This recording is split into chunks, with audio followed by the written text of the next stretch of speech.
unsurprisingly, the Lakers aren't doing too well. I know it's only 2 games in, but they lost to Golden State. They lost to the Clippers. Now, both of those teams, a lot of people have at least making it to the NBA Finals, let alone the Western Conference Finals. A lot of people have Golden State repeating, including myself. A lot of people have the Clippers winning. So those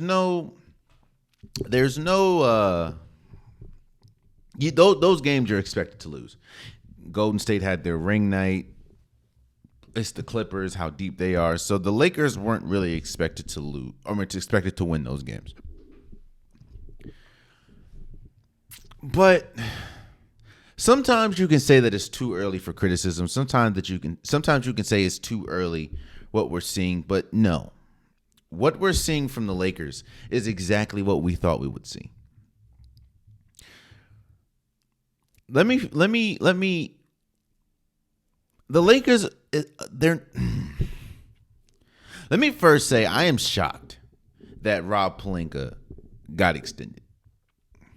I'm shocked that Rob Pelinka got extended because as a GM, as a president of basketball operations, your job is to build the team. Your job is to build whatever team that you are the president of operations of.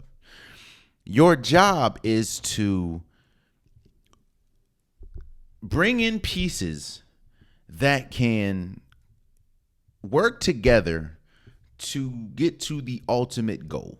And the ultimate goal is the championship. Now, yes, some teams are a lot further to championships than others. That's obvious. Like Golden State, Bob Myers is going to have a lot more wiggle room because of how successful he's been with Golden State than someone like, the Wizards or someone like the Kings. But this is the Lakers. And as you know, what comes with the Lakers is championship expectations. And you can look on that floor. Hell, not even this year. You can look let me remind you guys. Rob Pelinka was extended this offseason. Meaning they saw what happened last year and thought to themselves, God damn it. That Rob Pelinka, man. We got to extend that man. After what they saw last year.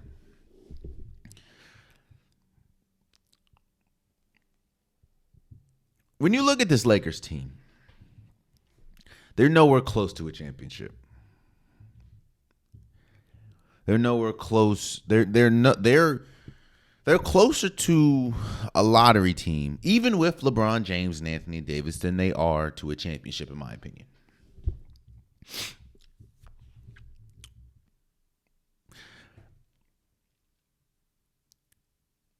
Because the Lakers have such a history of winning, it's almost unfathomable to people to think, how are they this bad? And it's very simple. Russell Westbrook gets a lot of criticism, a lot of it. And I said this when they got Russell Westbrook from Washington. When the trade happened, I said, Russ, you're asking to play alongside LeBron James. You have to be one of two things. You have to be a spot up shooter, or you have to be a big man that can roll like Anthony Davis. Russell Westbrook is neither one. And it's not a criticism. That's just who he is. Russell Westbrook has not built his career off of shooting threes. He's not built his career off of pick and rolls. He's built his career off of energy, triple doubles, energy and triple doubles. So when you're trying to put a square piece in a round hole, that doesn't work. See, look here, man. I look at basketball like a relationship, like a couple thing.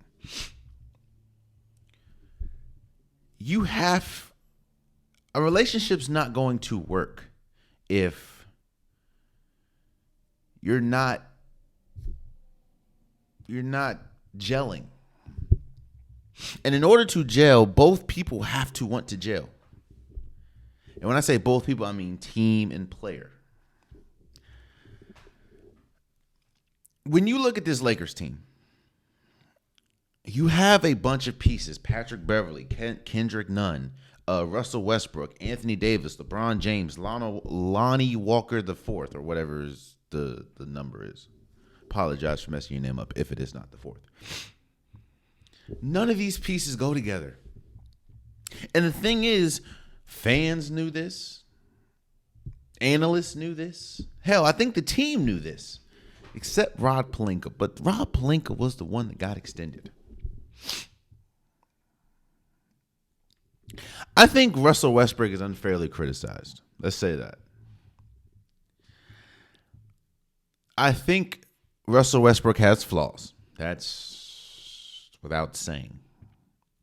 He's not a perfect player. And I don't, but like I said, you're trying to fit a square piece in a round hole. He does not fit on this team. He has never fit on this team. I understand they think injuries is what messed him up last year. No, it didn't fit. You're asking a 37-year-old to be the best player in the world, and that's the only way that this team is going to make any noise in the playoffs, if they make it to the playoffs. Now, there is a trade on the table from what has been reported for Russell Westbrook and like 2 draft picks for Buddy Hield and Miles Turner from the Pacers. If that happens, that could change a lot of things because this Lakers team does not have a three. Their best 3-point shooter is LeBron James. That's not good. It's not good at all. I feel like I'm not going to dwell on this because I feel like I've talked about this. But again, man, this Lakers team does not fit. This is not a good team. I know we're only 2 games in, but this is not a good team. I'm interested to see what this team looks like, at the trade deadline. But hell, even LeBron said they're not a team constructed of pretty much good shooters, which is crazy in today's NBA. And we knew this. Their best shooter last year, they let go, which was Malik Monk. Or let me not say that. Their most consistent shooter last year was Malik Monk. And you know what the problem is? You know what it is? Like the biggest problem is last year you could say that, well, if they were healthy, we wouldn't know. Well, they were healthy. They probably make some noise. A healthy LeBron, healthy AD, healthy Russell Westbrook. If they were healthy, they'd make some noise. They're healthy now. Russell Westbrook's healthy. LeBron James is healthy. Anthony Davis, even though he has back tightness or whatever, he's healthy. And you look at the game. Look at Golden State game, the team that just won the championship. The team that lost Otto Porter Jr., they lost Juan Descato Anderson, they lost Gary Payton II. But you get Jonathan Kuminga with another year. You get James Wiseman with another year. You get Moody with another year. You get Dante DiVincenzo. You get JaMychal Green. Look at these 2 teams. Look at those 2 teams. And any basketball fan can see the wide gap that is between the Los Angeles Lakers with arguably the greatest player of all time on it and Golden State Warriors.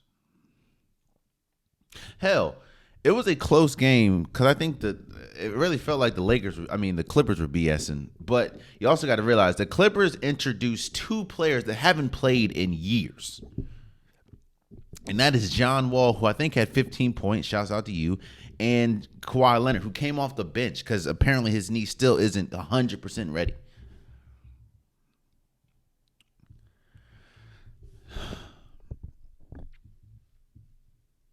This Lakers team's not good. The other night, their front court or their back court Kendrick Nunn, Patrick Beverly, and Russell Westbrook, I think combined for like 1-27. LeBron even alluded to this after the first game. Why? I understand this is a shooting league at this point, which you should have shooters on the team. But if you're not a shooting team, why do you continue to shoot? It's kind of like football. If you're not a running quarterback, why are you doing the run option or the read option? If you're not a mobile quarterback, vice versa. If you are a mobile quarterback, why is your offense solely based on pocket passes? You have to adapt to what you are. Or you have to lean, either you have to adapt to the times, you have to lean into what you are. It feels like the Lakers are trying to adapt to the time, but again, they can't do that because they're not good shooters. Remember, there was a graphic that came out that their best statistical shooter outside LeBron James was Patrick Beverly. If that is the case, you have problems. This is gonna, and unless something changes, this is going to be a very long season. Very long season for the Lakers. And I don't think it's just a Russell Westbrook problem. He is what he is. Russell Westbrook is what he is. You're asking a player that has never played off ball. You're asking a player that has never had a knockdown shot. You're asking a player that has never really been able to play cohesively with a team. Not saying he can't play with a team, but he can't be the best player on a championship level team. And that's no offense to Russell Westbrook. That's just what we've seen. You're asking that player to turn into Klay Thompson. A player that is like a career 30% shooter. You're asking this man to turn to Klay Thompson. And it's the Lakers, man. And it's LA. You're always going to be under a microscope, but I do think it is unfair at times. Cuz again, you're asking a man to be something that he's really not. The Lakers are in trouble unless they make some moves, which I don't think Russell Westbrook will be on this team by the end of the year. I don't believe so. I think from what we've seen, I know it's two games, but I don't see him being on this team for much longer. Not because Russell Westbrook's trash, because he's not. He's in an unwinnable situation. He's on a team that he doesn't fit. So, as currently constructed, this Lakers team is bad.